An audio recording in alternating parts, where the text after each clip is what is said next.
Oke, Assalamualaikum warahmatullahi wabarakatuh. Waalaikumsalam, Selamat Bu. siang teman-teman semua.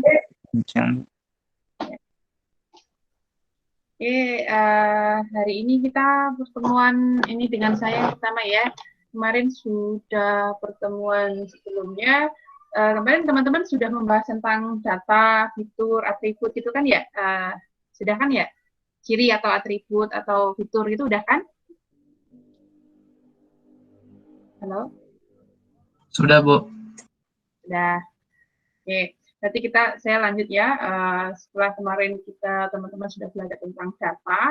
Nah, kalau di data mining, bahwa yang pertama itu kalau kita punya data, yang pertama sebenarnya kalau penelitian di data mining itu yang pertama adalah business understanding. Sebenarnya teman-teman pengen ngapain? Mungkin teman-teman kemarin sudah belajar ada yang mau klasifikasi, kemudian ada clustering, kemudian ada asosiasi.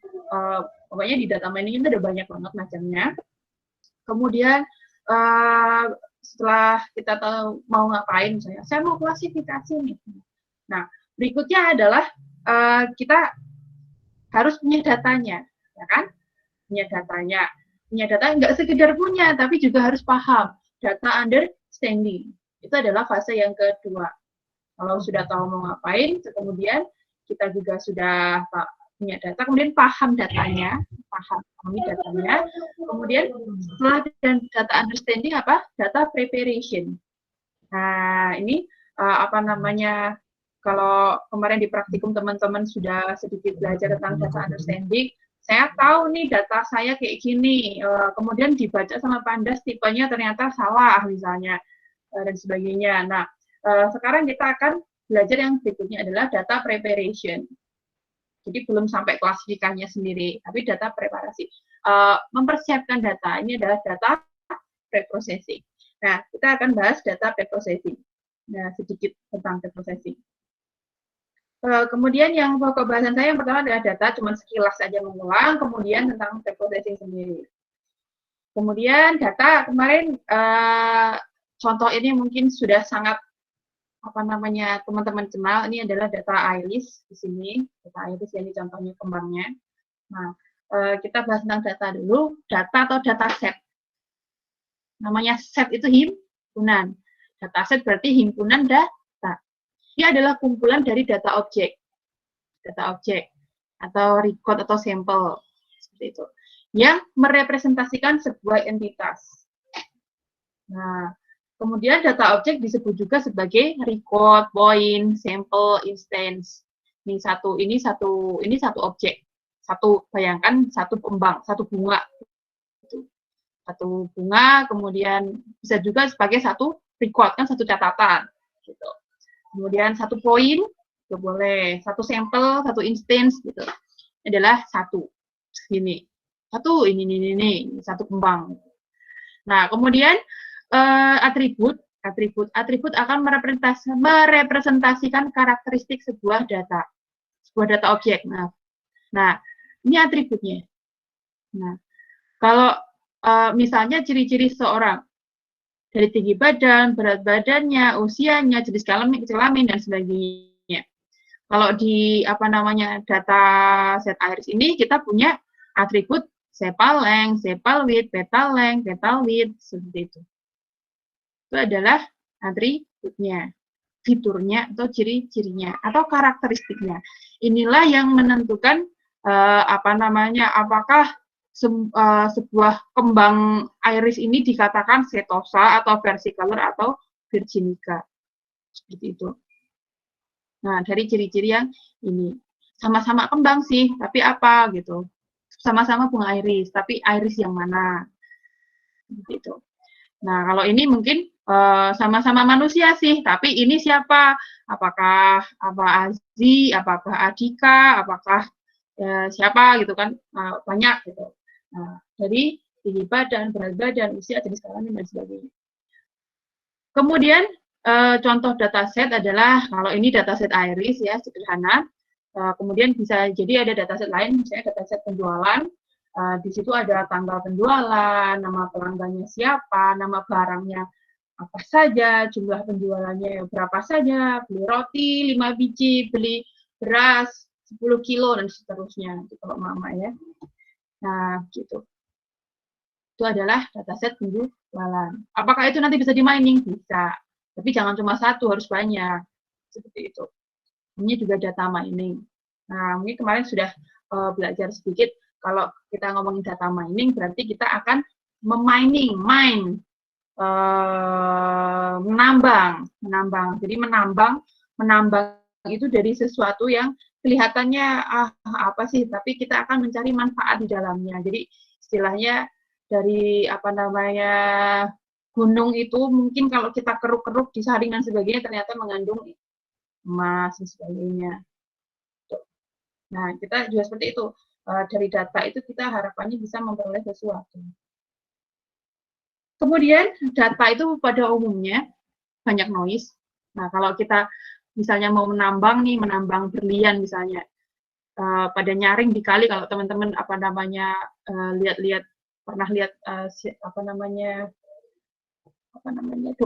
film dokumenter, kalau orang-orang yang menambang berlian itu pada dikali, kemudian bawa kayak saringan gitu, disaring-saring, nanti kalau dia nemu berlian kecil-kecil gitu.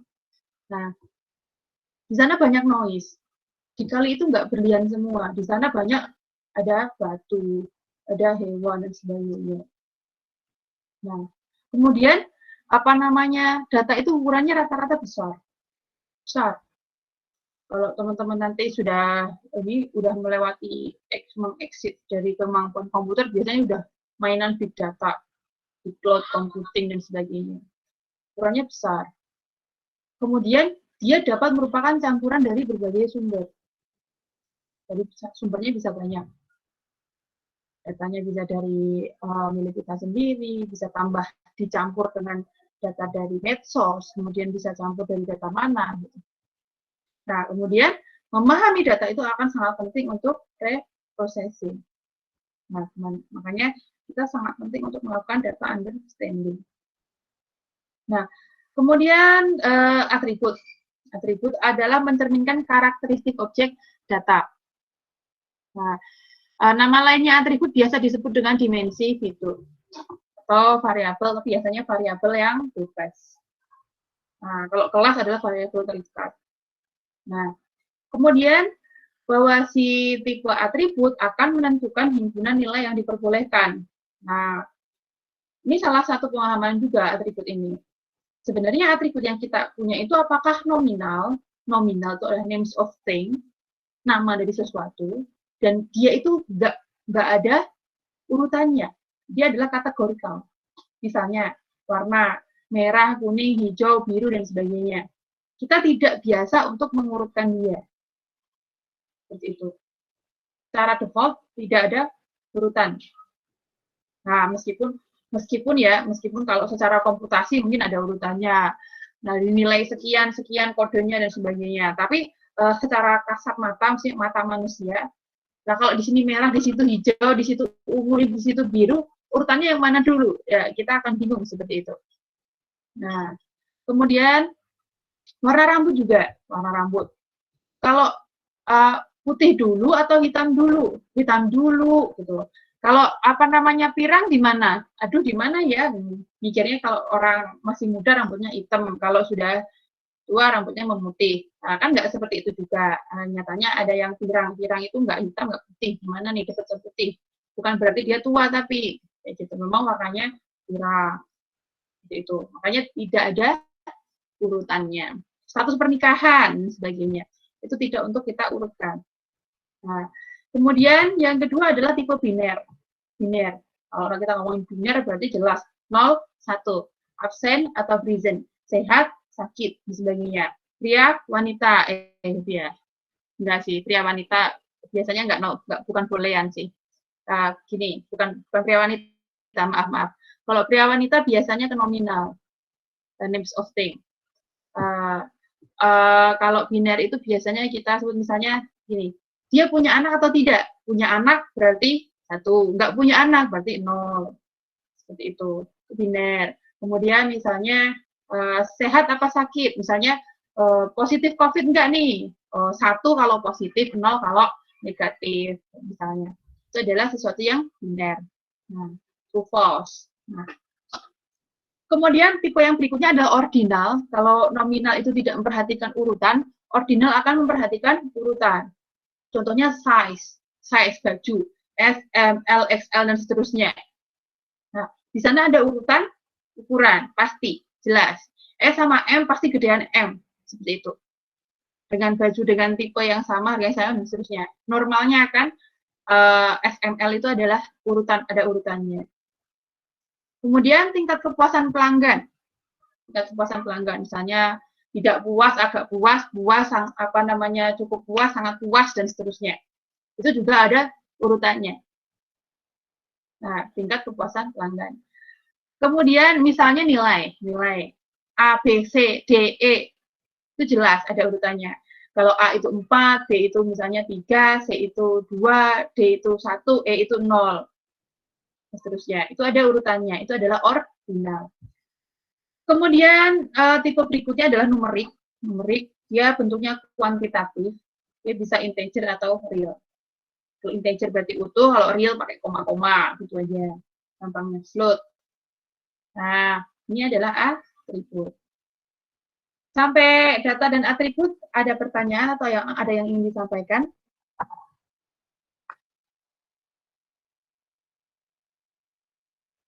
Cukup, Bu.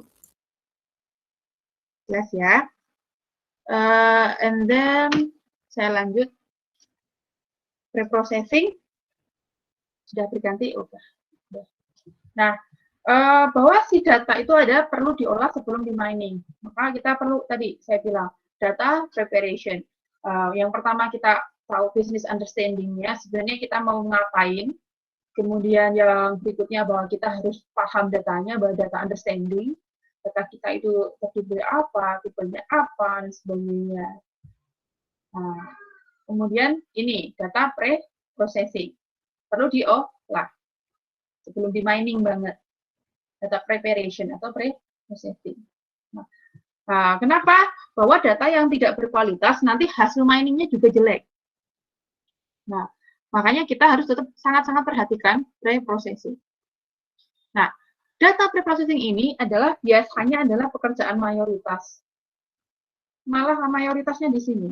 Yang paling melelahkan di sini sebenarnya. Nah, banyak sekali yang harus dicek. Karena beda teknik pre-processing bisa menghasilkan hasil mining yang berbeda juga. Makanya itulah pentingnya data pre-processing. Nah, apalagi kalau ada yang kelewat nggak di pre-process. Nah, ini hasilnya juga lebih hancur lagi seperti itu. Nah, ini sebenarnya adalah pekerjaan paling banyak di teknik pre-processing. Nah, data yang berkualitas itu standarnya ada banyak banget. Ini beberapa saya sampaikan di sini. Mungkin teman-teman bisa baca dari bukunya atau dari slide yang sudah diupload. Ini ciri-ciri pertama adalah tentang akurasi. Akurasi. Seberapa akurat datanya. Nah, lawannya adalah inakurat ya. Nah, karena apa? Data itu seringkali ada nggak akurat karena human error. Misalnya salah input, kemudian komputernya yang error. Itu bisa juga misalnya kalau dia data IoT, misalnya IoT dari sensornya mungkin entah kenapa gitu akhirnya yang masuk, yang terekam, yang terrecord itu adalah suatu nilai yang salah seperti itu. Itu adalah masalah akurasi. Kemudian kualitas berikutnya standarnya adalah completeness, lawannya adalah incomplete. Nah, kalau incomplete berarti ada missing value. Berarti ada record, ada bagian yang menghilang, missing value. Ada missing value, ada bagian yang hilang atau tidak tercatat. Seperti itu. Nah, kemudian berikutnya adalah konsistensi. Konsistensi, misalnya NIM sama NRP. Sama-sama sebenarnya itu sama-sama NIM, tapi ininya beda, gitu. Menyampaikannya beda. Gitu. Kemudian mungkin misalnya yang lain nggak konsisten, misalnya sebelumnya ditulisnya nilainya ABCD. Kemudian tahu-tahu di inputnya 432, 4321 gitu. Kan berarti inkonsisten. Berikutnya adalah timelines. Apakah dia update? Keupdatean, kesesuaian waktunya lah intinya. Nah, misalnya datanya adalah misalnya data kinerja pegawai. Nah, bahwa kinerja itu akan dihitung sebulan penuh misalnya untuk menentukan tunjangan misalnya. Nah, apa namanya? Tapi kalau usernya belum selesai input sampai 1 bulan penuh, berarti kan nanti kinerjanya akan dihitung jelek. Padahal dia bukan karena kinerjanya jelek, tapi karena masalah updating aja. Jadi kayak memang belum selesai di input. Nah, makanya timeliness ini sangat penting. Seperti itu.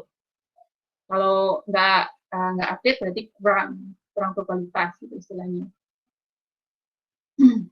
Kemudian itu tadi karena dianggap nggak berkualitas itu tadi ya, karena misalnya karena dihitungnya 1 bulan penuh, tapi dia belum penuh gitu, belum waktunya belum selesai gitu istilahnya.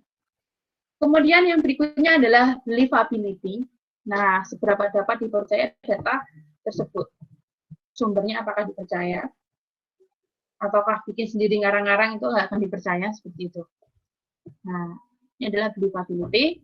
Kemudian yang berikutnya adalah interpretability. Nah, seberapa mudah data tersebut untuk dipahami, dapat diinterpretasikan.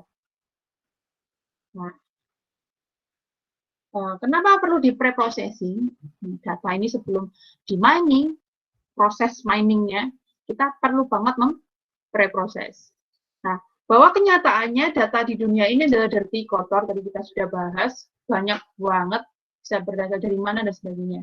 Kemudian dia sering sekali terisi missing value. Ada missing value-nya. Ada yang kosong. Ada data yang hilang atau kosong. Nah, completeness-nya itu kurang bagus. Sering banget. Kebanyakan malahan. Kemudian sering terjadi bahwa atributnya yang tidak sesuai. Kolomnya itu misalnya cuma agregat aja. Karena nggak ngerti ya sudah dikasih petik-petik atau dikasih apa gitu. Nah, kemudian dia juga suka banyak noise. Nah, bisa data outlier atau error. Misalnya gajinya minus 10. Nah, gaji kok minus 10. Bukannya dibayar malah utang 10 rupiah gitu misalnya. Kan berarti bukan gaji. Nah, itu bisa jadi berisi noise.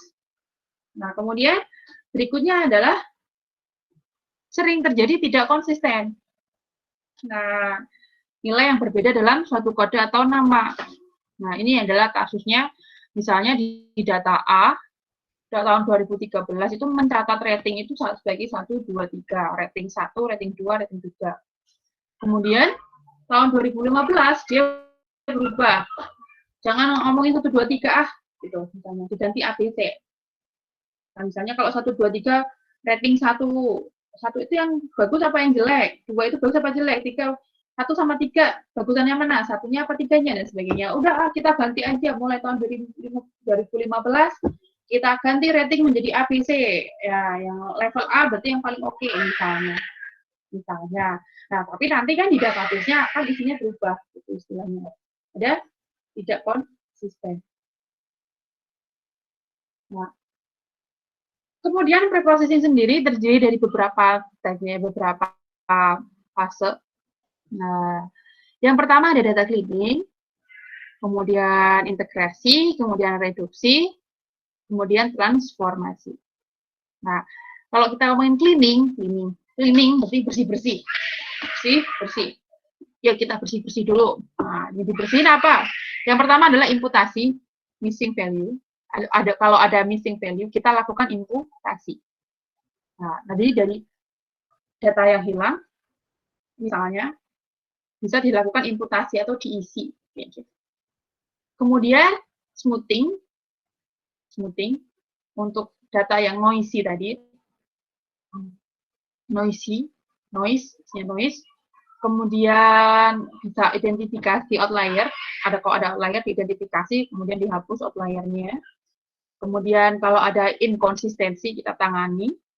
konsisten tadi, misalnya ABC sama 1, 2, 3, udah kita samain aja semuanya gitu. Kemudian integrasi bisa jadi dia integrasi dari multiple database, data cube atau file dan sebagainya. Karena sumbernya dari berbagai macam. Kemudian kita integrasikan. Yang berikutnya adalah reduksi. Nah, kalau reduksi ini ada dimensionality reduction, mereduksi dimensi atau mereduksi fitur atau mereduksi atribut. Dimensi, fitur, atribut tadi. Nah, fiturnya dikurangi atau dimensinya dikurangi. Nah, kemudian berikutnya adalah numerosity reduction. Numerosity berarti apa? Jumlah datanya yang dikurangi. Nah, datanya ada misalnya 50 triliun dikurangi. Kemudian berikutnya ada data compression. Nah, paling sering biasanya kalau kompresi ini biasanya paling sering adalah image kompresi. Nah, kemudian berikutnya ada data transformation. Data transformation ini bisa pakai normalisasi, kemudian data discretization adalah diskritisasi. Discrete, yang konteksnya discrete. Kita bahas satu persatu untuk data cleaning. Bahwa data real itu umumnya kotor. Nah, kemudian ada potensi ada incorrect data karena apa? Instrumen fault, jadi misalnya pakai IoT, pakai sensor, kemudian sensornya mungkin apa namanya baterainya mau habis pakai baterai. Misalnya pakai apa ya, misalnya itulah kesalahan dari alat dan sebagainya, kemudian ada input entah input manusia yang error atau komputernya yang error dan sebagainya. Nah, sehingga banyak sekali incorrect data. Nah, tadi sudah kita bahas misalnya incomplete, ada missing value. Nggak diisi, saya nggak tahu pekerjaannya ya, kosongin aja. Gitu. Toh database-nya nggak mewajibkan isi, gitu istilahnya. So, padahal itu sangat diperlukan untuk mining. Seperti itu. Kemudian, mengisi ada noise atau error atau outlier, gajinya minus. Kemudian inkonsisten, perbedaan pada perbedaan nama misalnya. Jadi kita sudah bahas. Kemudian yang lain ada intentional, memang sengaja kasih default. Tanggal lahirnya berapa nggak tahu, 1 Januari default, seperti itu. Nah, kemudian data cleaning untuk incomplete data, misalnya ada data yang kosong tadi. Untuk data yang kosong ada missing value. Misalnya dalam satu ini pekerjaannya kosong, atau mungkin gajinya 0 gitu dan sebagainya. Nah, itu gimana? Apa namanya? Kita menangani missing value tadi. Nah, yang pertama bisa kita eliminasi data objek. Jadi satu baris, yang ini nggak tahu nih, nggak ada gajinya misalnya. Daripada pusing saya delete misalnya. Tapi itu biasanya adalah sesuatu yang sebaiknya lebih banyak orang memilih tidak melakukan eliminasi. Banyak yang tidak melakukan eliminasi. Ya, tapi juga ada yang pilih eliminasi. Karena nggak mau repot-repot, sudah lah. Datanya mungkin sangat banyak sehingga dieliminasi 1-2 itu nggak masalah. Tapi sebagian ketika data itu berharga banget istilahnya, ngambil satu data ini sangat berharga, jadi nggak mungkin akan dieliminasi. Karena itu akan mengaruhi yang lain ketika satu dibuang misalnya. Tidak dilakukan eliminasi. Nah, bisa juga di-ignore. Udahlah, biarin aja, gajinya nolin aja, biarin kosongan. Seperti itu. Kemudian bisa juga diimputasi secara manual. Imputasi nilai secara manual. Kalau kita mengimputasi manual, karena kita pasti akan harus konsultasi dan sebagainya. Kalau orang komputer kan memang bukan ranahnya untuk kebijakan ya. Itu biasanya agak ada ininya lagi. Atau mungkin tahu jadi gini misalnya. Oh, ini gajinya, ini dia PNS nih, golongan sekian, di googling aja ketahuan kok gajinya berapa gitu istilahnya. Golongan ini, golongan 3A, misalnya lulusan S1, oh kira-kira gajinya sekian, imputasi nilai secara manual. Kemudian bisa juga pakai imputasi nilai secara otomatis. Pakai misalnya min, rata-rata, nilai tengah, atau modus. Seperti itu. Cari aja rata-rata kolom ini, taruh di situ. Nah, cara berikutnya adalah hitung rata-rata atau median atau modus, tapi dari yang kelasnya sama. Kalau daripada saya ngitung rata-rata gaji semua orang, nah, mending saya kasih apa namanya gaji tapi yang sekelasnya sama, misalnya yang pekerjaannya sama atau yang ini sama seperti itu, yang kelasnya sama. Hitung rata-ratanya harus itu, seperti itu. Nah kemudian selain itu juga bisa diestimasi, diestimasi. Ada message kan nggak celing gitu tadi. Diestimasi atau diperkirakan pakai Bayesian. Probabilitasnya ini berapa? Gajinya orang ini kira-kira berapa ya? Dengan data yang ada, yang nggak hilang, kan ada data-data yang nggak yang penuh ya. Mungkin yang missing ada beberapa, tapi kan yang nggak missing juga banyak. Nah, kita bisa estimasi dia pakai Bayesian, pakai decision tree, pakai regresi, pakai KNN, pakai EM, dan seterusnya. Kita bisa mengestimasi lagi. Itu. And then berikutnya adalah, kalau ini adalah incomplete data, yang berikutnya adalah noisy. Data yang isinya noise. Beda banget dengan yang pada umumnya. Nah, noisy.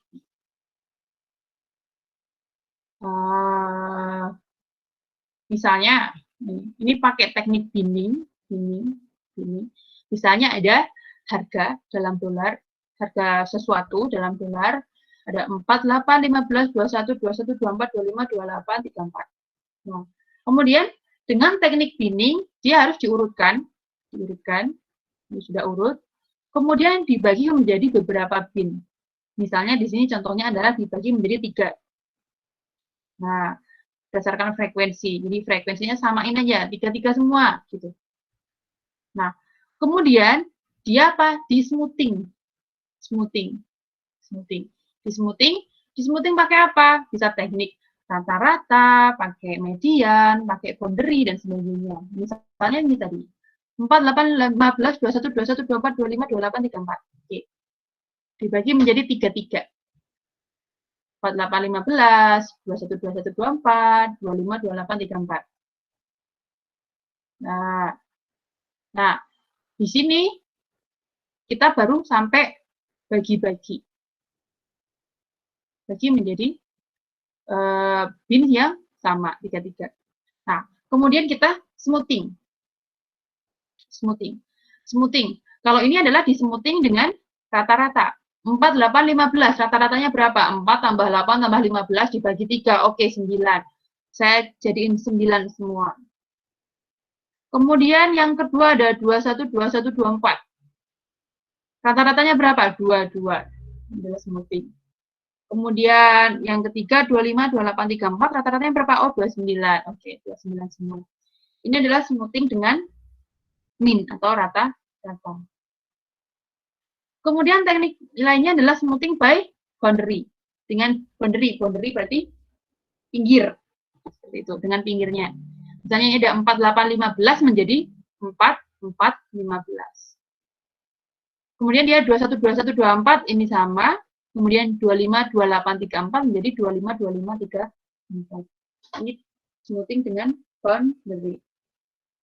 Nah, ini adalah contoh lain global annual temperature. Ini datanya di smoothing. Setelah di smoothing seperti itu, jadinya gini.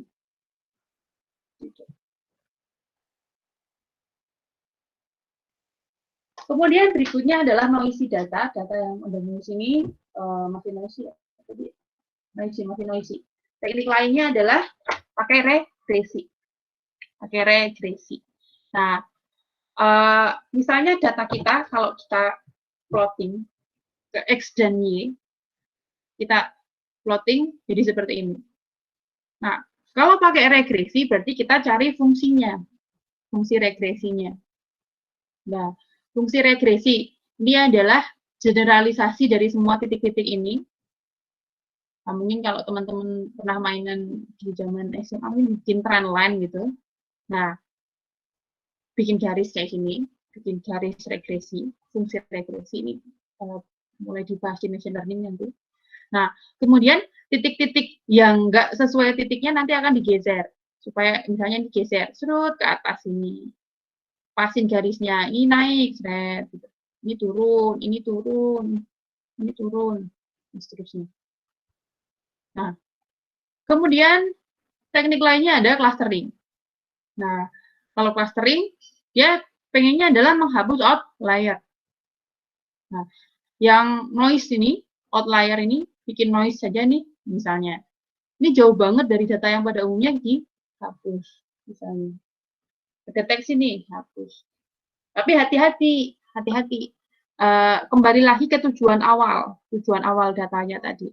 Nah, karena ada beberapa orang yang memang bertujuan untuk nyari noise dan mau menganalisis noise, itu juga ada.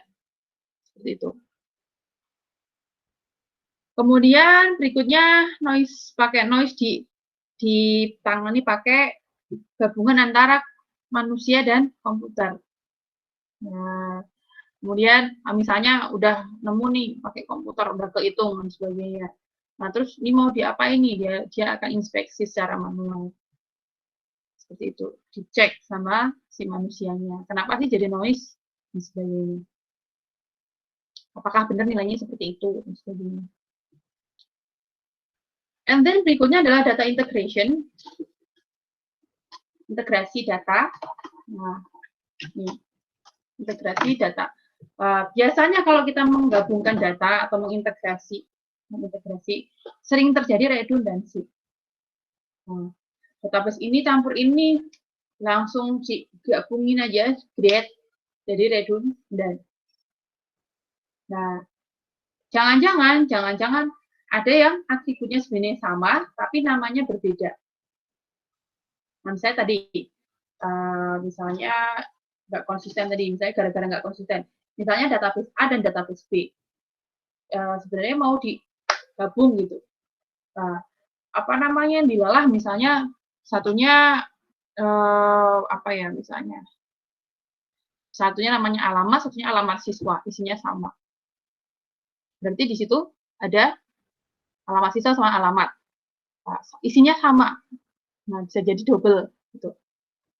Kemudian bisa juga terjadi bahwa suatu atribut adalah derivasi atau turunan dari atribut lain atau dari database lain. Nah, udah ada gaji, ada lagi misalnya total gaji setahun. Itu sebenarnya cuma gaji generalisasinya adalah dari gaji itu dikalikan 12 seperti itu. Nah. Kemudian bahwa redundansi atribut bisa dideteksi menggunakan analisis korelasi dan kovarian. Misalnya pakai chi-square, kemudian Pearson correlation, dan sebagainya. Kemudian biasanya kita kalau mengintegrasikan data dengan hati-hati dapat mengurangi redundansi data. Kalau integrasinya hati-hati bisa dikurangi. Oh, udah ini nggak usah masuk dan sebagainya. Nah, kemudian dia juga sering dilakukan bersama dengan data cleaning, barengin gitu. Nah, ini nggak perlu, ini perlu dan sebagainya. Berikutnya adalah reduksi. Nah, bagaimana kalau data yang mau dianalisis adalah sangat besar? Nah, kalau sangat besar, kemudian proses miningnya juga akan semakin lambat. Karena kita akan memproses seluruh datanya. Nah, bagaimana caranya mengurangi data, tapi kualitas miningnya atau hampir sama, belum dikurangi. Datanya berkurang, lebih cepat, syukur-syukur kualitasnya nggak berubah. Seperti itu. Itu banyak cara. Caranya ada dimensionality reduction, numerosity reduction. Dimensionality reduction adalah mengurangi dimensi, mengurangi variabel atau mengurangi jumlah fitur. Fiturnya akan berkurang. Nah, tekniknya apa? Yang pertama bisa kita kompresi, misalnya pakai wavelet atau PCA, pakai Principal Component Analysis. Nanti teman-teman akan belajar, ini di machine learning dulu. Nah, mengurangi dimensi data dengan PCA. Awalnya misalnya ada 30, jadiin 10, dan sebagainya misalnya. Dengan hitungan matematis, dan sebagainya. Kemudian berikutnya ada atribut subset selection. Memilih atribut, misalnya ternyata saya analisis gitu, pakai statistik, ternyata yang ini ternyata tidak berkorelasi langsung dengan penentuan kelasnya. Kalau ini enggak, misalnya ciri-ciri ini tidak menentukan harga, misalnya harga apa kemarin, mobil. Misalnya kemarin ada contoh mobil bekas tuh. Nah, ternyata misalnya atribut nggak peduli dia dibuat tahun berapa, itu pasti berpengaruh sih yang lain. Misalnya apa? Itu nggak mempengaruhi harga mobil. Nah, kalau memang nggak mempengaruhi, berarti dia bisa nggak diselect gitu, nggak usah dipakai variabel yang memang nggak ngaruh. Yang berikutnya adalah atribut construction. Nah, ini sejenis setipe-tipe sama PCA, tapi mungkin tekniknya agak berbeda. Dia bukan mengkompresi, tapi mengkonstruk ulang biasanya. Atribut construction. Kemudian selain mereduksi dimensinya atau mereduksi jumlah fiturnya,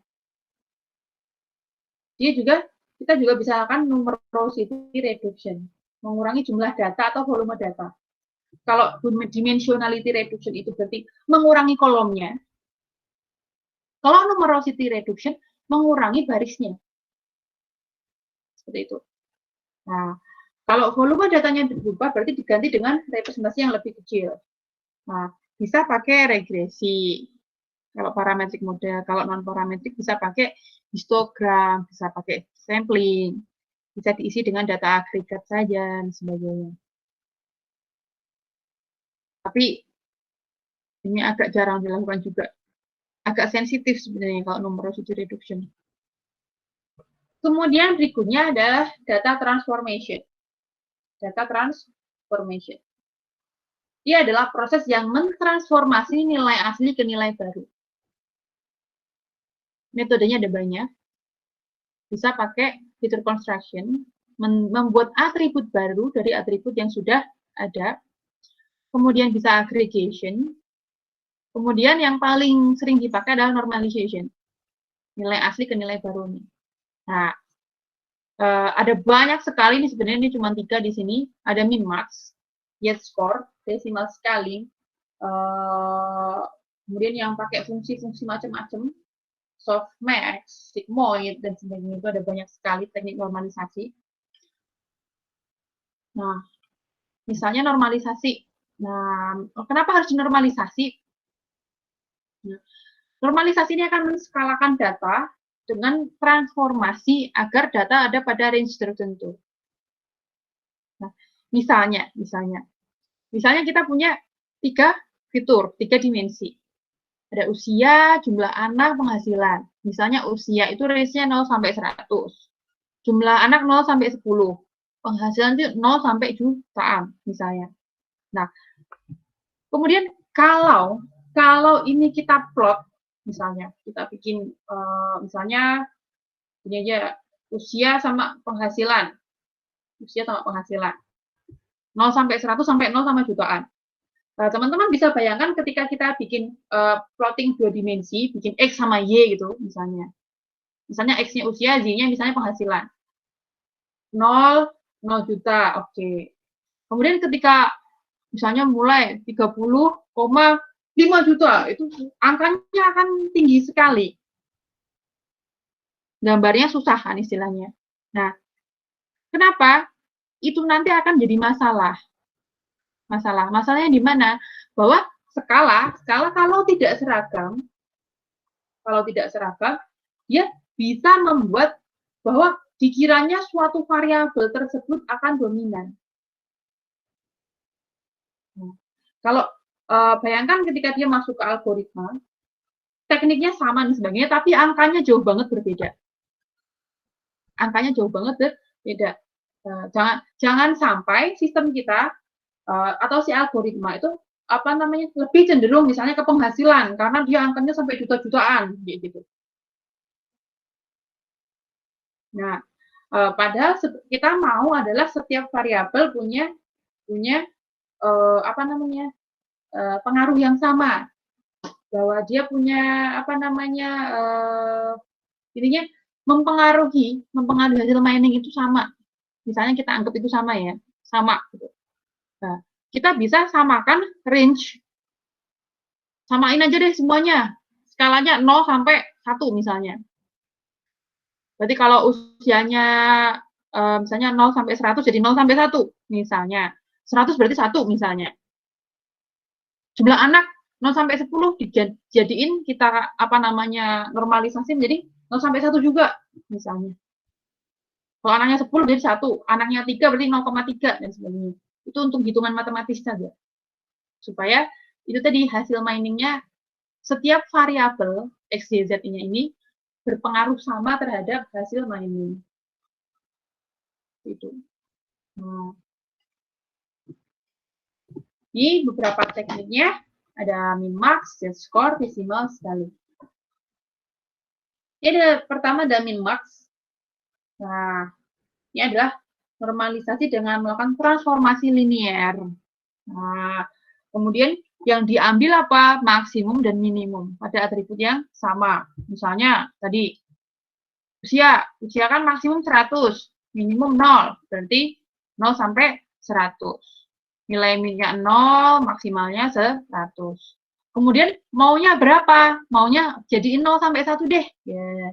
Jadi 0 sampai 1 berarti maksimum barunya 1, minimum barunya 0. Seperti itu. Nah, keuntungannya pakai min-max adalah dia akan ada keseimbangan nilai antara data sebelum dan setelah normalisasi. Nah, sebelum dan setelahnya akan seimbang. Nggak ada data yang bias. Nah, ruginya adalah jika ada data baru, nah, ternyata ada orang usianya 102 misalnya, data baru. Wah, dia out of bound, di luar range min sama max yang lama. Dia akan melebihi 1 akhirnya. Kalau tadi 0 sampai 1 pengennya, nanti kalau ada usianya 0 sampai 100 kan tadi ada umurnya 102. Wah, nanti ketika masuk berarti dia akan melebihi 1 out of bound. Kemudian berikutnya ada normalisasi z-score. Ini adalah normalisasi berdasarkan nilai rata-rata atau min dan standar deviasi. Nah, nilai barunya adalah nilai yang lama dikurangi rata-rata dibagi standar deviasi. Nah, kalau pakai z-score ini, nah, kalau kita tidak tahu nilai minimum sama maksimum aslinya dari data yang sesungguhnya, misalnya usia, berapa sih maksimum usia seseorang? Ya, kita nggak tahu. Kita batasi 100, ternyata ada yang usianya 105 misalnya. Kalau pakai z-score ini lebih aman, seperti itu.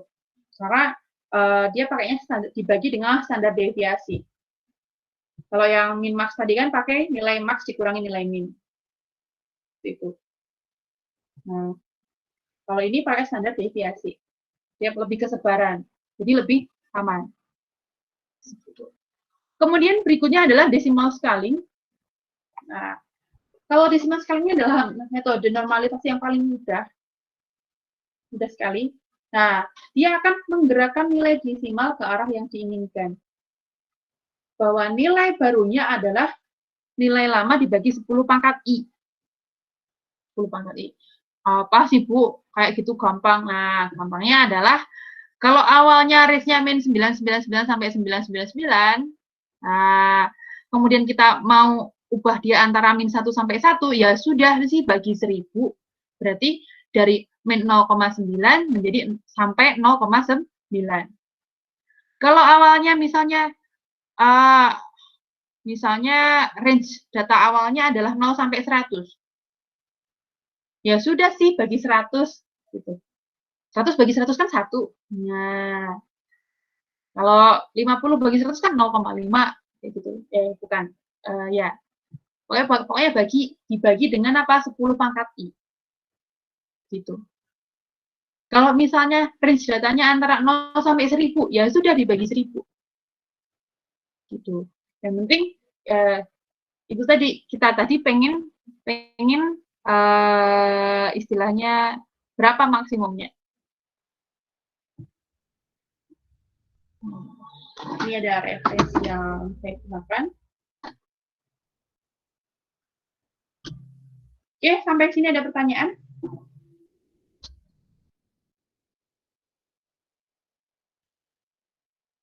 Adakah pertanyaan? Apakah pusing? Apa sih Bu? Buat apa ini? Iya. Nanti kalau sudah praktikum bakal ngeh, oh di sini dipakainya. Jadi kalau masih hanya apa namanya membaca gitu belum kebayang. Nanti kalau sudah adep-adepan sama datanya bulan, itu baru sadar. Oh iya ini kepake. Oh iya ini harus saya iniin dulu. Nah nanti biasanya kalau teman-teman lagi skripsi mainan data mining, ada yang main data mining nih, baru pusing. Duh, ini data saya yang kayak gini nih, apa namanya? Kok ada kosong-kosong, isinya tanda tanya. Terus, ya ini digimanain, Bu? Saya bingung apakah harus diapain. Masa saya hapus, mau saya ini baca lagi materi. Dulu kan sudah pernah kuliah data mining. Emang ada ya, Bu? Ya, aduh. Udahlah, nilainya saya degradasi lagi. Boleh nggak? Nah, nggak bisa sih. Nah, gitu. Nanti baru sadar ketika sudah praktek. Ya, makanya nanti kita data mining ini saya akan sifatnya project. Saya harap teman-teman semuanya istilahnya berpartisipasi aktif dalam tugas-tugas apalagi yang sifatnya kelompok ya. Nggak kelompok pun juga harus aktif karena itu akan mempengaruhi sekali. Jadi ketika kita mendapatkan real masalah gitu, sudah mendapatkan masalah, dari situlah kita belajar. Nah, kalau cuma cerita kayak gini, materi, wah cuma teori aja, belum kebayang itu akan kepakainya di mana. Ada yang mau disampaikan? Ibu, saya mau nanya untuk Iya, materi yang silakan. ini, saya cek di learning nggak ada yang sesuai sama kayak Ibu tampilin ya, Bu ya? Memang nggak sama persis, tapi kan isinya sama. Sudah Oh coba gitu. dicek. Iya, cuman memang Nanti ada saya share penjelasannya juga. beberapa ada yang beda sih penjelasannya aja gitu. Jadi nggak apa-apa, Coba yang terima kasih sebelah Bu. mana yang beda? Yang nggak apa-apa, sebelah mana yang beda? Ada yang pakai bahasa Inggris ini data transformation ini kan penjelasannya dari kayak contoh-contoh, cuma kan dia kan nggak ada contoh penjelasan lebih detail gitu Bu. Memang sih sama mirip gitu. Sama dan mirip itu berbeda, Mas. Katanya tadi ada yang Oh, berbeda. bukan maksudnya jadi kayak Ibu tadi kan ada contoh apa sih normalisasi min max. Nah, terus ada penghitungan di bawahnya. Nah, di sini nggak ada ininya, apa contohnya gitu. Cuman rumusnya ada gitu. Ya seperti itu And aja. then, Yang saya butuhin terus yang contohnya berbeda, gitu. maksudnya, tapi kan, contohnya. Ah, Contohnya paling enak adalah di praktikum. Nah, kalau mau manual, oke. Sebentar, saya pasang dulu.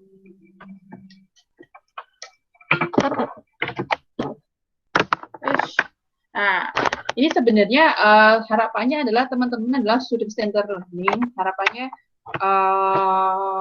teman-teman banyak sekali ya, bukan cuma sedikit.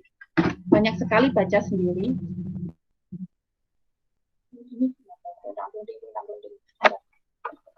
Pindah.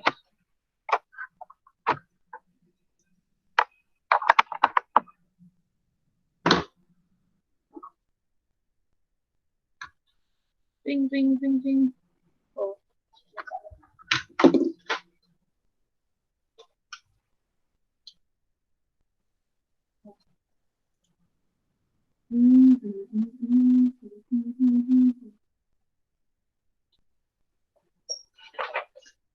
Oke,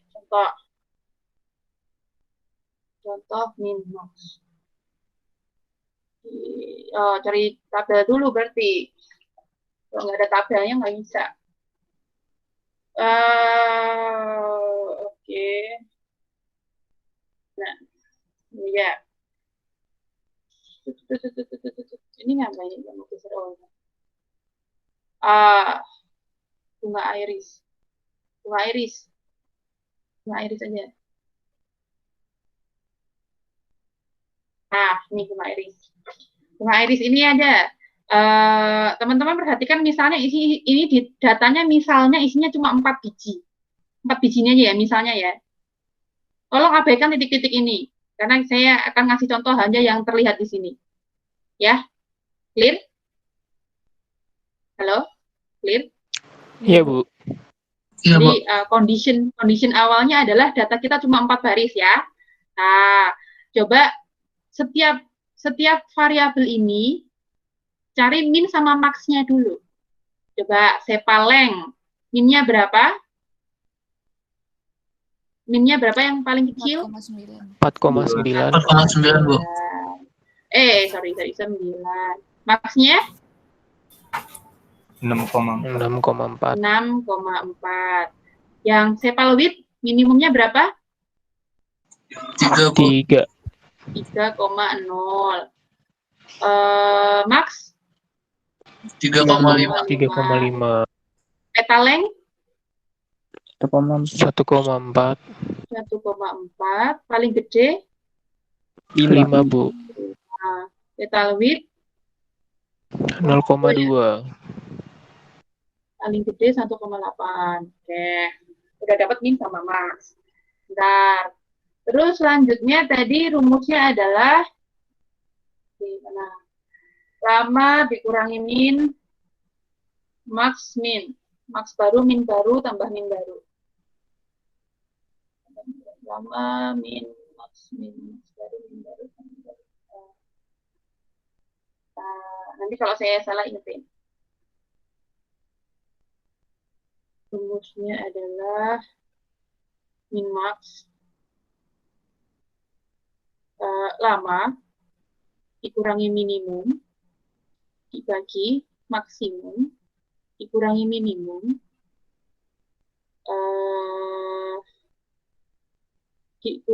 ini dikalikan max baru dikurangi min baru ditambah min baru. Lama min, max baru, min baru, min baru. Saya juga nggak hafal banget ya. Nggak apa-apa, nggak apa rumus, nggak apa-apa.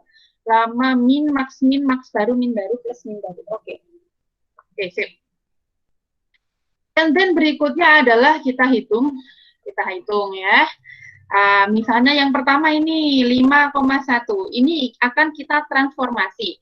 Misalnya maunya max-nya berapa, min berapa. Nah, kita tentukan dulu maunya maksimum barunya berapa, minimum barunya berapa. Karena kita tadi ingat ya, tujuannya adalah kita mau range-nya sama. Di sini jelas ya, range-nya beda. Misalnya di sini, sepaleng itu max-nya 49, min-nya 64. Sepal itu dari 3 sampai 3,5. Petaleng 14 sampai 50, petal width 0,2 sampai 1,8. Di sini jelas banget ada perbedaan range. Range-nya beda. Nah, ini kita mau samakan. Nah, masalahnya mau disamakan ke berapa?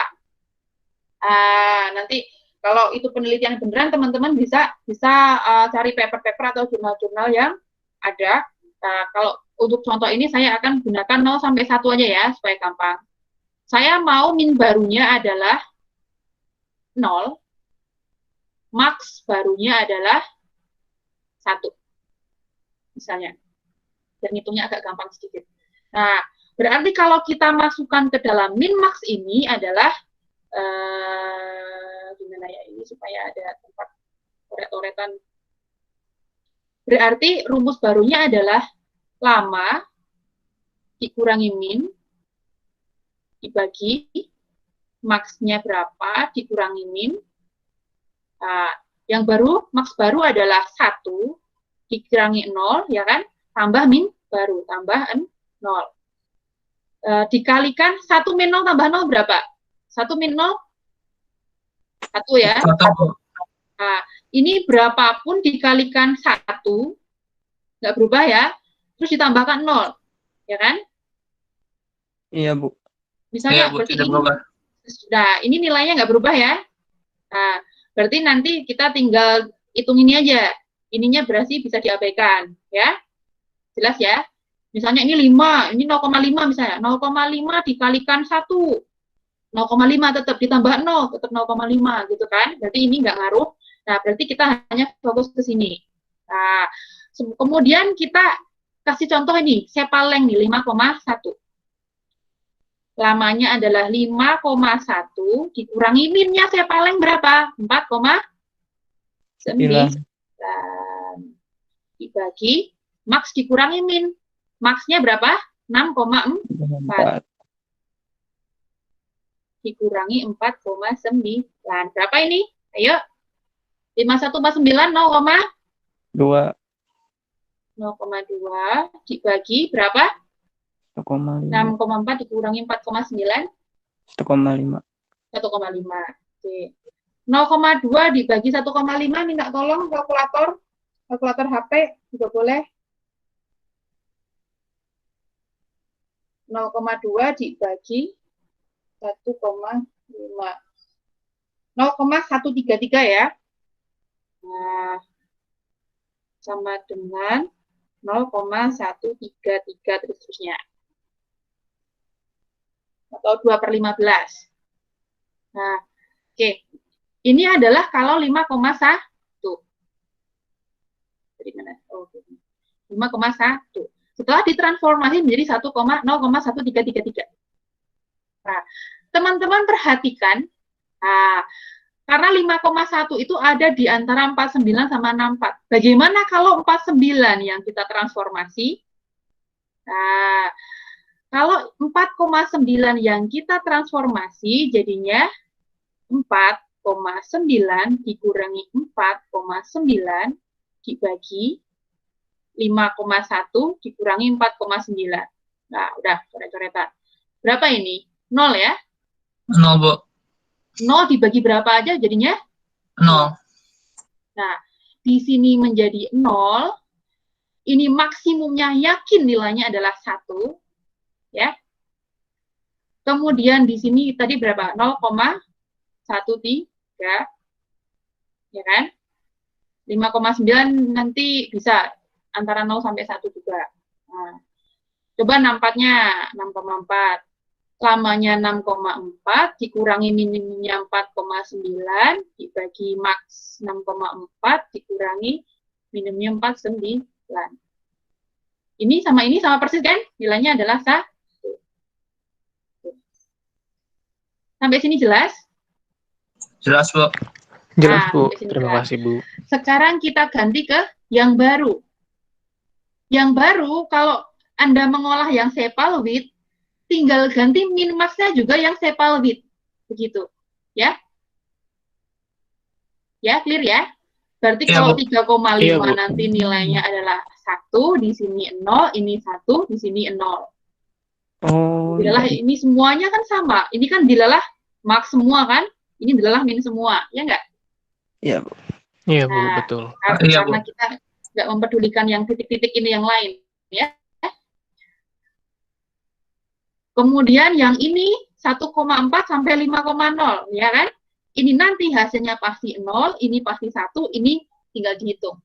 Di sini ini pasti 0, ini pasti 1, tinggal hitung yang ini. Nah, kalau penasaran kita coba satu lagi saja nih, yang 4,5 ini kayaknya gampang nih angkanya. Nah, 4,5 ini jadi berapa ya kira-kira? Nah, berarti lama adalah 4,5, dikurangi nilai minimumnya 1,4, dibagi max dikurangi min. 5 dikurangi 4,5. 4,5 dikurangi 1,4, ada yang tahu? Enggak, tolong di kalkulator. 3,1, Bu. 3,1. 3. H. 5 dikurangi 1,4 nih. Oh ya, ya 5 dikurangi 1,4. Sebentar. Mau saya ganti dulu. Nah, tadi eraser. Nah, twing base. Dan di mana nih hilang? Nah, 5 dikurangi 1,4 ya? Iya, Bu. Maaf nih. Tadi hasilnya di sini berapa? 3,1. 3,1 bagi berapa berarti 3,6 nggak? Iya. Iya, Bu. Ya, berapa hasilnya? 0,86. Hasilnya adalah 0,86. Di sini 0,86 setelah ditransformasi. Gitu. Dan seterusnya. Clear ya? Oh, Iya Bu, clear Bu. Bentar. Ada hewan. 0,8. Ada lagi yang mau disampaikan? Gampang sekali ini max ini.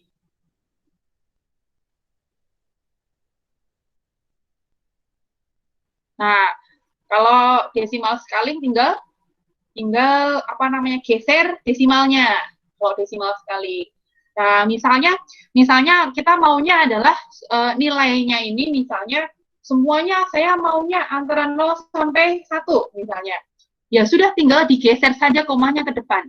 Kan desimal sekali. Menskalakan desimalnya. Komanya dipindahin ke depan semuanya. Kalau ini. Berarti dibagi 10. Jadi 0,51, 0,49, 0,64, 0,59, 0,3, 0,35, dan seterusnya. Gitu. Yang ini juga jadi 0,02, 0,12, 0,18, dan seterusnya. Jadi semuanya dibagi 10. Gitu. Desimal scaling. Menggeser desimal, geser koma saja. Gitu ya. Clear? Tapi nanti min max-nya sama aja kan, Bu? Min-maxnya jadi 0, kan, Mas? Oh iya, benar. Jadi yang tadinya Kalau 1 jadi desimal, 0,1. jadi desimal sekali. Nah, nih, dibagi 10 pangkat I. Nilai lama dibagi 10 pangkat I. Nah, makanya kalau tadi kita punya 5,1, 6,5 misalnya. Nah, 10 pangkat I. Misalnya kita maunya adalah range-nya antara 0 sampai 1, berarti kita bagi 10 semuanya. 10 pangkat 1 gitu istilahnya. Nah, begitu. Nah, tapi satu kolom itu harus sama semua ya, nggak boleh. Misalnya gini loh, misal saya khawatir teman-teman salah pahamnya di sini. Sebentar. Misalnya di sini ada variabel yang nilainya 20, 40, kemudian di sini 60, di sini 80 gitu misalnya. Sini kan dibagi 10, bagi 10, bagi 10. Nanti kan nilainya 0,5, 0, nah, kalau di sini ada variabel lain yang nilainya sebesar ini, selalu ingat bahwa kita mau transformasi ke dalam 0 sampai 1 misalnya. Nah, mau kita samakan. Berarti ini nggak bisa dibagi hanya 10. Dibagi berapa? 100. 100, Bu. Bagi 100. Iya, pintar sekali. Bagi 100. Supaya range-nya antara 0 sampai 1. Kita bagi 100 semuanya. Gitu. Clear ya? Jadi kita akan melihat dia maksimumnya di mana. Ini kan maksimumnya 80 ya. Supaya dia antara 0 sampai 1 berarti kita bagi dengan 100. Iya, Nah, kalau di sini maksimumnya 6,4. Supaya antara 0 sampai 1 dia harus dibagi 10. Gitu. Apakah jelas? Jelas, Bu. Iya sih. Jelas, Bu. Ada lagi? Ada lagi? Ada lagi yang diganjalkan, jangan ditahan-tahan, nanti jadi sakit. Ya, saya sakit mikirin data mining, Ibu. Aduh, kasihan sekali. Ayo, kalau ada yang diganjalkan atau penasaran kan, silakan disampaikan.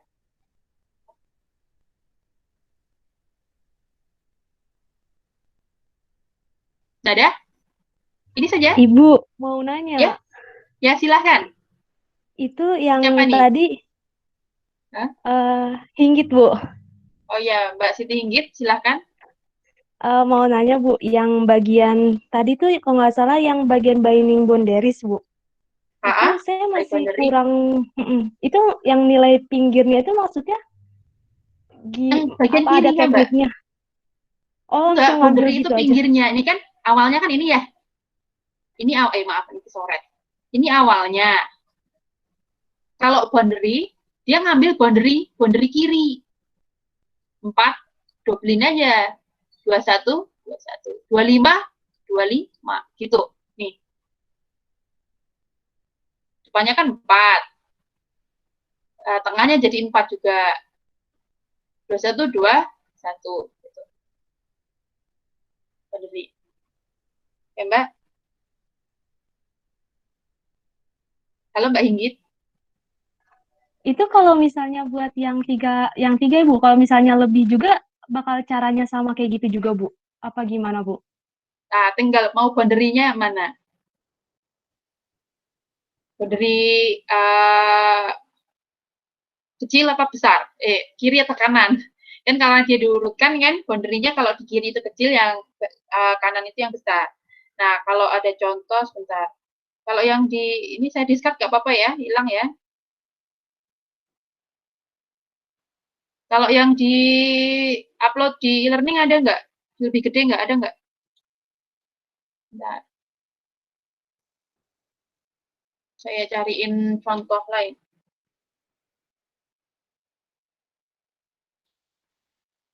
Ke materi TOT. Ambil sebagian dari sini, sebagian sama sih.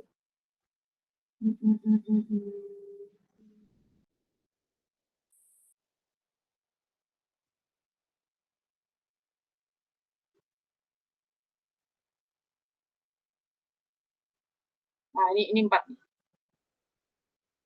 Ini 4. Bukunya sama ini soalnya, sama semua juga. Ini equi in depth. Nah, 21, 21, 25, 25.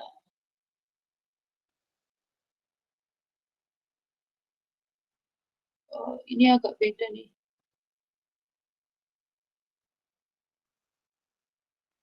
Saya nggak tahu kalau yang ini bisa. Bisa 26 3 kali. Di sini 25.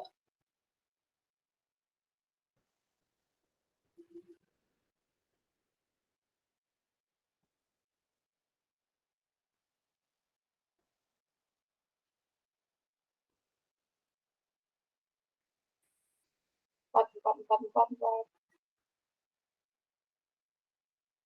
Saya sih masih yakin dia salah ketik di sebelah sini.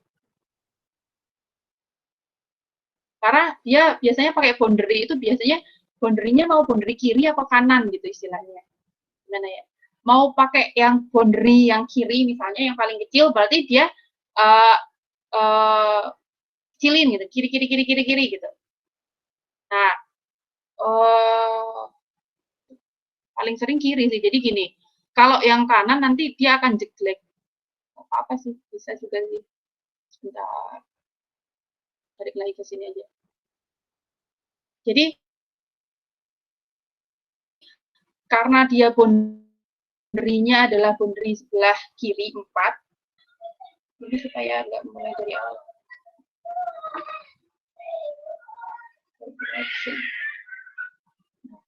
Kalau karena boundary-nya dari 4, dia akan alih 4 kan. Misalnya kita sudah selesai ini semua ya, 4, 4, 15. Berarti kita kan punya data awalnya 48 ini jadi 4, 4, 15, 21, 21, 21, 24, 25, 25, 3, 4. Seperti itu. Ini adalah apa namanya binding, ya binding supaya nggak ada noise, biar kayak istilahnya diratain gitu istilahnya. Nah, pakai boundary. Boundary ini boundary kiri. Kalau boundary kanan ya tinggal 4, 15, 15 dan seterusnya. Jadi kalau ininya banyak, tinggal kamu mau pakai boundary kiri atau kanan gitu istilahnya. Nanti bisa dieksplor lagi. Ini seperti itu. Gimana Mbak Siti Hinggit? Apakah kurang jelas? Sudah jelas Bu, makasih Bu. Jadi kalaupun 4, kalau kita mau pakai boundary kiri, berarti kiri gitu. 4, 4, 4, 4 gitu. Misalnya di sini ada lagi ya, misalnya 15. Berapa gitu. Apa yang lain. Misalnya di sini ada 16 lagi, terus di sini ada lagi. Jadi di sini 4, 4, 4, 16.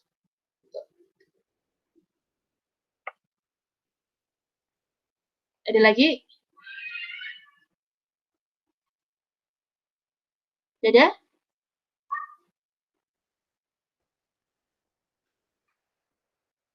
Halo? Kalau lagi presentasi ini nggak bisa kelihatan apa namanya pesertanya.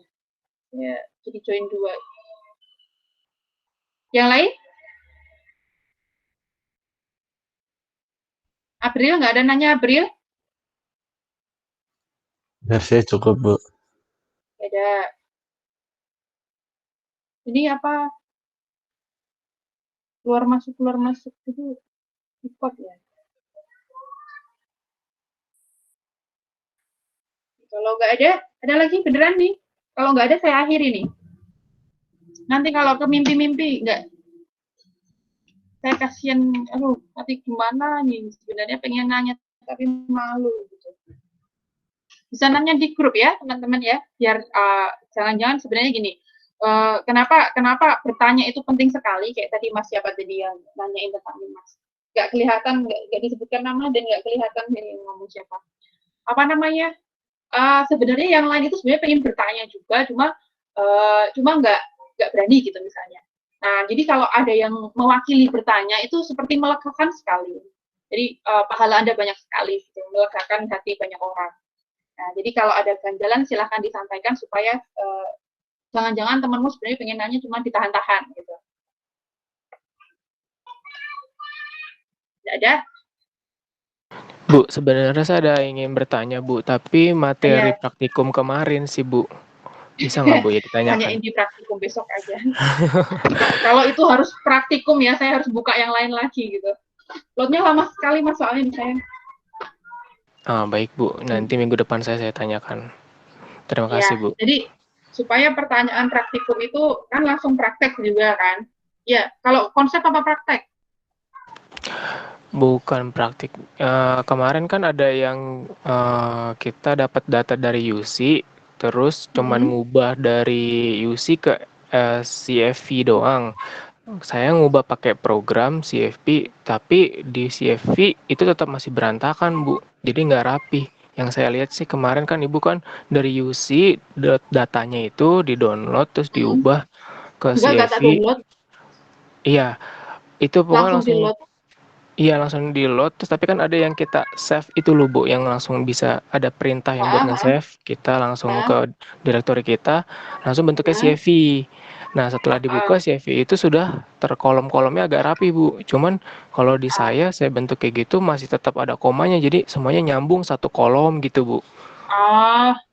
Dia kalau nggak dilihat di distribusi coba dengan baik dilihat gitu. di Python-nya. Dilihatnya di Python-nya juga. Dilihat di programnya, Mas. Halo, Mas. Halo, Bu. Ini saya pakai HP sih, Bu, tapi bukan pakai laptop. Ininya. Jadi kemarin kan yang saya view itu kan sebenarnya masih di kolabnya ya. Oh saya iya, klik tapi yang sebelah kanan itu loh. Masih di kolamnya. Jadi dia memang bentuk gitu, gimana sih istilahnya. Yang rapihinnya tapi di by program gitu. Jadi mungkin kalau saya buka di itu ya belum tentu, karena kan kayak gitu kan tergantung apa namanya formatting ya, misalnya view di Windows-nya gitu. Kalau saya nggak Windows ya. Windows kita saya memang kayak gitu. Kan sebenarnya dia koma separated file, dia tetap CSV. Dia tetap diseparasi by koma, tetap gitu. Nah, tetap di saya pun Excelnya itu adalah CSV, tetap koma separated file gitu. Pada dasarnya dia adalah koma separated file, tetap. Nah, cuma kalau saya bilang si kolabnya itu dia memang ngasih fasilitas istilahnya, gimana ya? Fasilitas ngasih view untuk CSV-nya kan dia memang kompatibel gimana sih? Dia memang bisa baca gitu istilahnya. Dia lebih rapi jadinya kalau dibaca di situ. Jadi memang dari ininya ya collapse-nya Ibu ya. Google Collapse-nya. Saya yakinnya seperti itu. Ya udah deh, saya belum Bu. Nyoba download. Terima kasih. Nanti saya coba download ya. Ini coba download. Coba dibuka dulu di kolabnya ya Mas ya. apakah Bu. rapi apa tidak. Nah, kita bandingkan saja. Saya sih nggak pakai collab sih, makainya Spider gitu kemarin. Oh iya, ya. Bisa. And then apalagi ada lagi?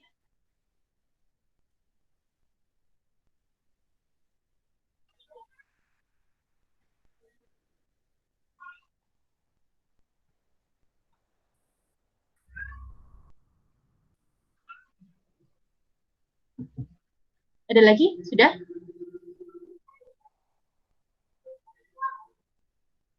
Sudah?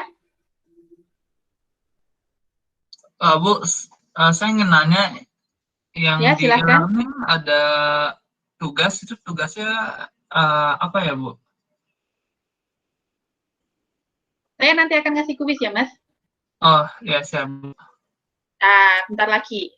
Tinggal ding gitu aja nanti sebentar. Mungkin setelah ininya selesai. Saya ini koordinator yang menaruh gimana ya, nanti di grup aja bilangnya. Jadi saya sebenarnya nggak ini tadi diisi sama dosen koordinatornya. Saya maunya kuis saja. Lagi pula nggak ada soalnya kan ya? Nggak ada, Bu, kosong. Nggak ada kan, ya sudah, biarin aja. Nanti saya taruh kuis saja. Siap, Bu. Terima kasih. Baik, Bu. Ya. Oke. Ada lagi?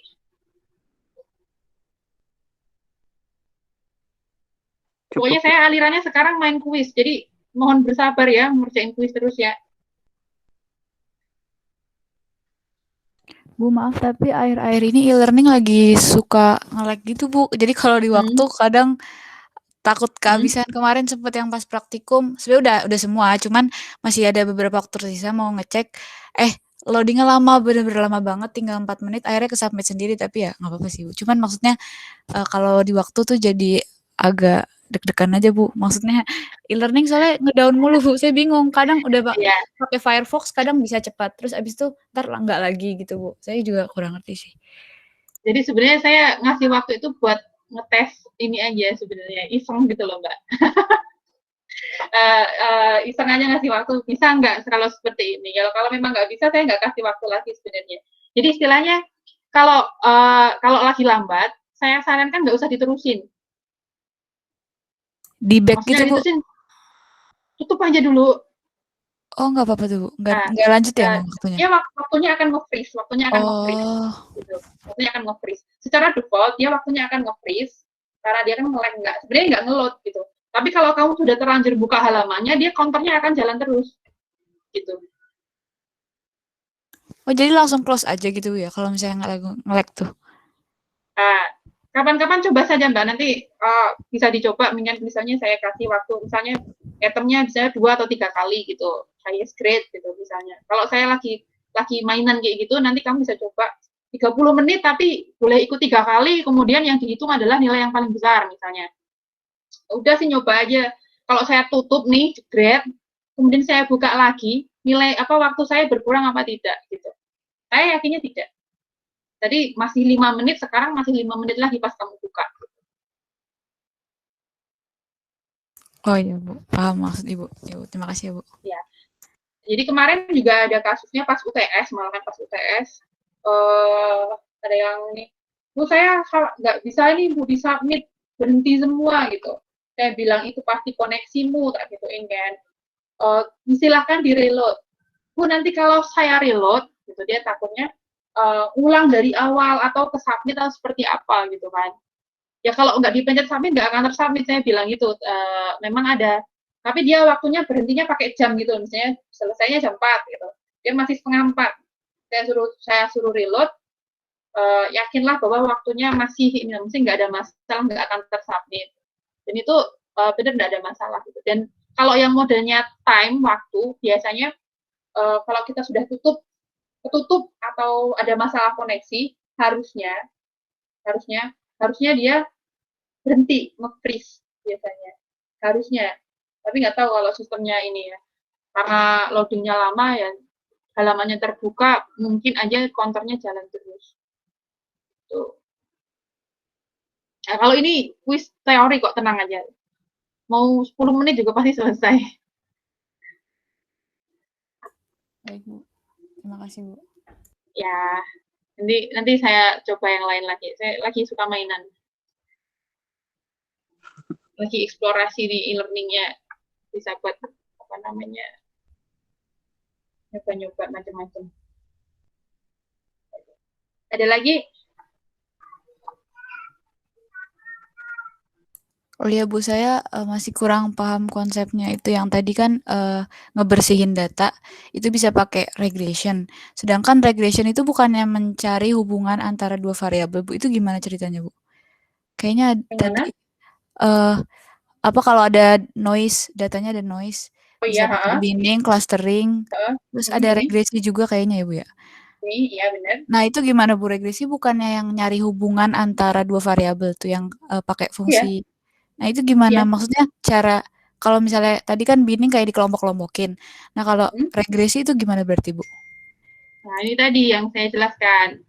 Kalau pakai regresi, dia memang mencari hubungan. Sebentar, screen pointer. Nah, jadi kan kita memang mau mencari hubungan antar, misalnya ini, X sama Y. Ya, dapat hubungannya nih, ya kan? Iya, Bu. Nah, ini anggaplah ini sudah dapat hubungannya dengan perhitungan matematis gitu ya, atau pakai komputasi. Ini hubungannya di sini nih, trend line-nya, ya kan? Intinya misalnya dia adalah Y sama dengan MX plus berapa itu misalnya. Nah, sampai situ jelas ya Mbak ya? Iya, Bu. Nah, kemudian noise-nya bagaimana Bu, diapain? Gitu. Noise-nya digeser Mbak. Jadi nggak digeser gimana? Gimana, Bu? Ini kalau kita inputkan si X, misalnya ini berapa gitu ya, misalnya di sini 1 gitu ya Mbak ya, X sama dengan 1 gitu misalnya ya. Iya, Bu. Kan di data aslinya di sini ya titiknya ya. Nah, karena ini kan misalnya kita anggap sebagai suatu noise nih yang nggak pas garis misalnya ya, misal. Sebenarnya enggak sih. Kalau masih di sini tuh sebenarnya kita masih bisa anggap ini loh sebenarnya. Masih oke. Misalnya inilah, ini yang noise yang paling parah nih, inilah. Pakai contohnya yang ini aja, jangan ini. Misalnya ini X sama dengan 5. Nah, di sini ketika X1 sama dengan 1 nilainya berapa, kalau 2 berapa, dan seterusnya. Tapi di sini itu ada yang beda banget dari jalur keterhubungan antara X dan Y, ya kan? Iya, Bu. Nah, misalnya ini X-nya sama dengan 5. Oke, kita akan masukkan fungsi ini. Jadi, Y sama dengan 5 plus 1, 6 kan? Misalnya. Berarti di titik sini kan? Ya enggak? Oh, jadi itu nentuin sendiri, Bu, persamaannya? Jadi, yang outlier-nya, yang noise-nya, itu kita pakaikan rumus, misalnya kita pakaikan regresi, supaya dia posisinya nggak menjauh lagi gitu, istilahnya. Ini seperti yang tadi, Mbak. Jadi, kalau di sini kan dibinding tapi pakai pinggir gitu. Ini pakai boundary, kalau ini pakai aja rata-rata. Nah, kalau ini pakai regresi, sehingga yang outlier ini kita masukkan ke fungsi regresinya, sehingga yang outlier-nya nanti diganti gitu. Pakai nilai 6 gitu misalnya.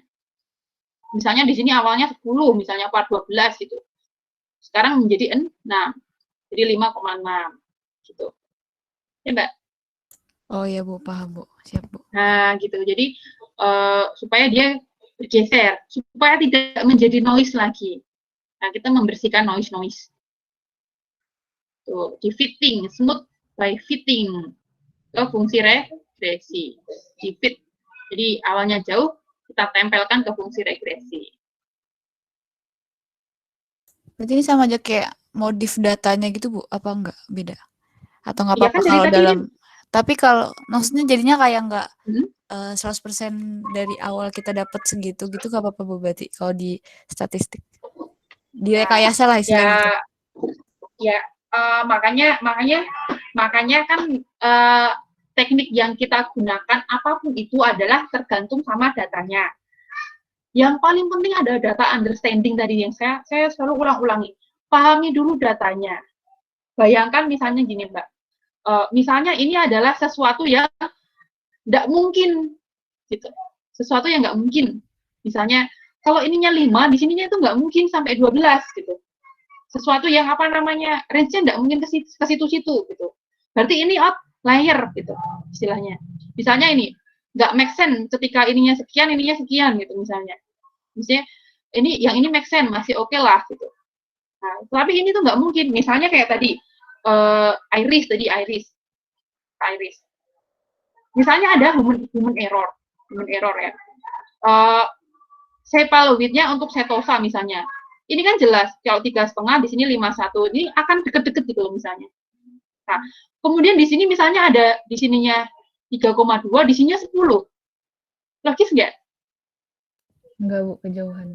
Nah, makanya misalnya kita bikin tadi regresi, misalnya X-nya adalah sepal width,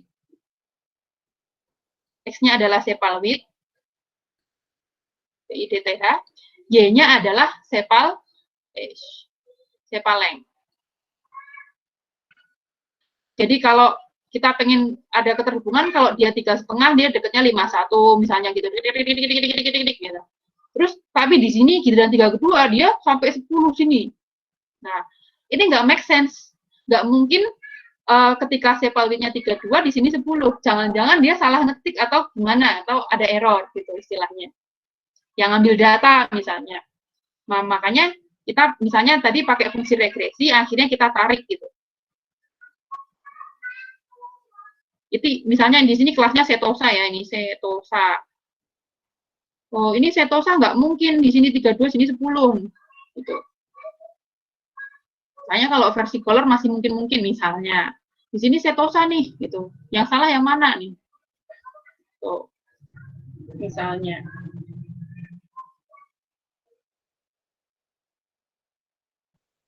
Oke, Mbak? Siap, Bu, paham. Ya. Terima kasih ya, Bu Nurul. Ya, sama-sama. Jadi tetap selalu kita perhatikan, balik lagi ke datanya, gitu. Kita pahami datanya, kemudian variabel-variabelnya dan sebagainya. Nah,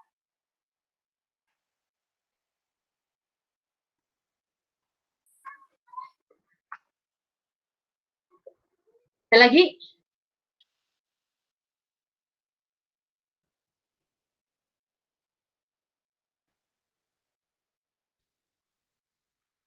Ada lagi? Nggak ada?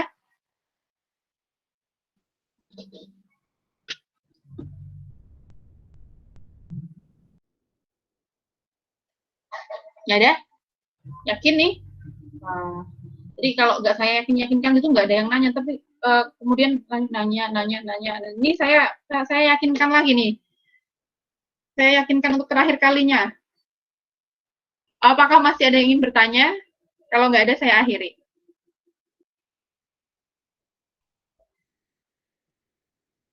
Nah, udahlah. Nanti kalau yang sebenarnya masih penasaran biar nggak bisa tidur. Oke.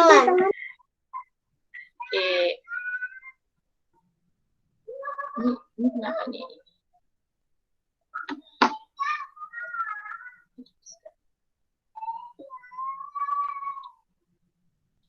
Jadi kalau sudah tidak ada yang ingin bertanya, saya stop sharing. Oke. Kita sebelum saya tutup, ini ada message. Arya Rangga, wek. Nah, sebelum saya akhiri, saya akan screenshot. Silakan yang bisa on cam, yang tidak bisa, tidak usah, tidak apa-apa. Temuannya cuma 49, di sini ada 75 ya. Kalau Zoom bisa beberapa halaman, ini nggak bisa. Oke, saya hitung sampai 10, kemudian setelah hitungan ke-10 akan saya screenshot. 1, 2, 3, 4, 5, 6, 7, 8, 9, 10, Print screen. Ish. Oke.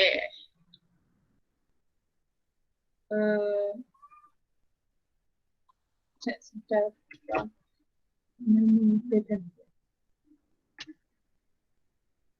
paste di grup aja ya.